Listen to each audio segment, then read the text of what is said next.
What's happening, y'all? It's your man Earl. We are at episode 142 on the calendar. Today is May 22nd, 2023. 2023. CEO Scriptures on you. Genesis chapter 1, verse 1. In the beginning, God created the heavens and the earth.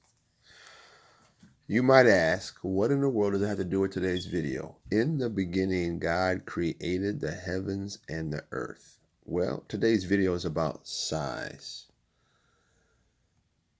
And I need you guys to understand. I need you guys to understand. And you know, I repeat myself. I'm going to say it once again. I need you guys to understand that your vision can be extremely large and you don't have to fake it to make it with the size of your company.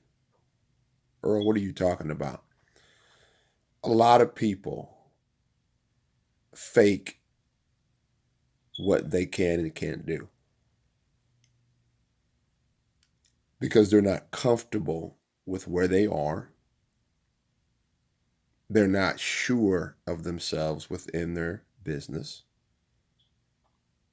They feel ashamed that, you know what, I'm 45 years old, I'm 40 years old, I'm 30 years old. I just started my company and I'm not there yet. And so I feel some type of way when I have to talk about what my company can and can't do. Listen, you guys, don't fall for that. You have to start somewhere. Okay? You have to start somewhere. And there's no use lying to yourself and lying to your customer base. Now, here's this chapter. We're in chapter 2, the paradox of size. And you've heard this 1,000 times. Okay? The bigger you are, the harder you fall. You've heard that, right? I'm going to say it again. The bigger you are, the harder you fall. But I'm going to present to you a new paradox. The bigger you are, the smaller you need to be. What? I'm going to say it again. The bigger you are, the smaller you need to be. Why? Because you need to develop your ability to pivot if you need be. You need to develop the ability to change directions if you need be. You need to develop the ability to service microcultures. Now, what's interesting is this book, the Visionary Handbook, was penned in the year 2000. Now, what was going on in the year 2000?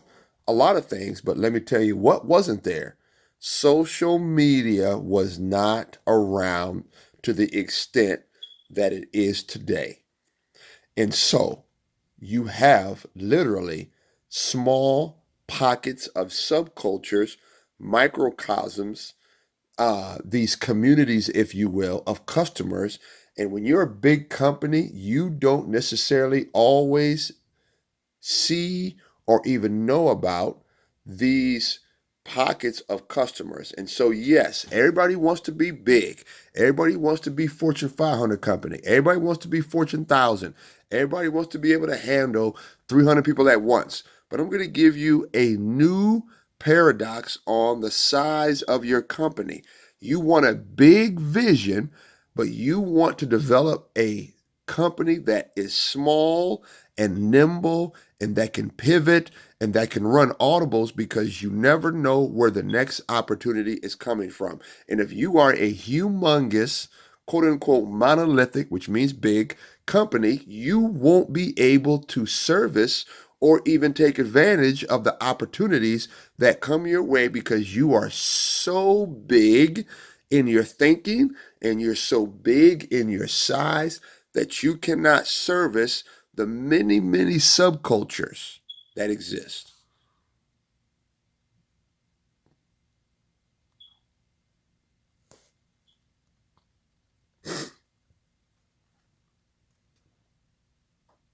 I'm being quiet on purpose. The bigger you are, the smaller you need to be. I'm going to say this again a little bit different. First of all, don't fake it to make it. Be genuine, be authentic, Better to be great at one thing than average at many. So, develop your vision, have a strong vision, have a large vision, and then do the work behind your vision, which is a consistency. We talked about that last chapter. We're in chapter 2. Develop the consistency behind your vision. Don't fake it and have this website that shows a big old building. And I know a guy that has stock photos for his quote unquote marketing department. And when you call, it always goes to voicemail because it's fake. Because he's caught up in trying to be big and not be productive and efficient.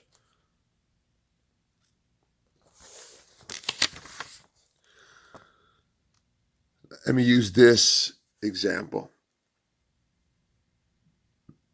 And we're on page 62 in the book.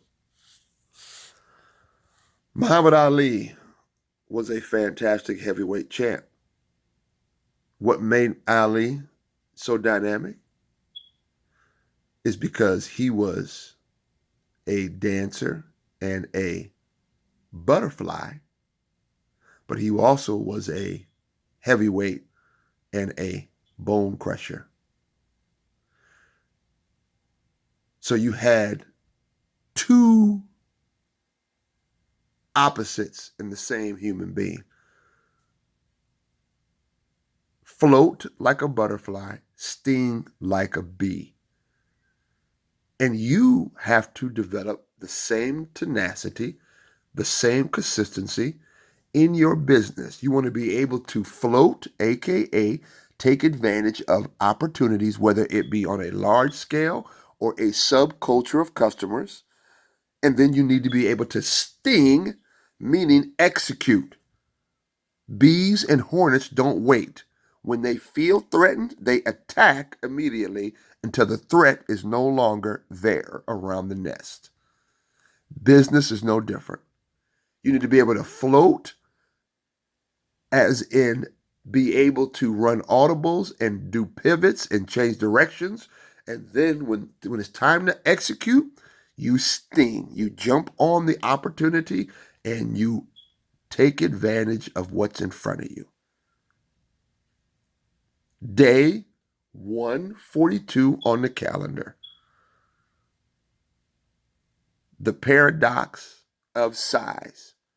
Do not fake it to make it. Be who you are, develop the consistency, grow and scale appropriately. The bigger you are, the smaller you need to be. God bless you. God keep you. We'll catch you tomorrow, Lord willing. God bless. Peace.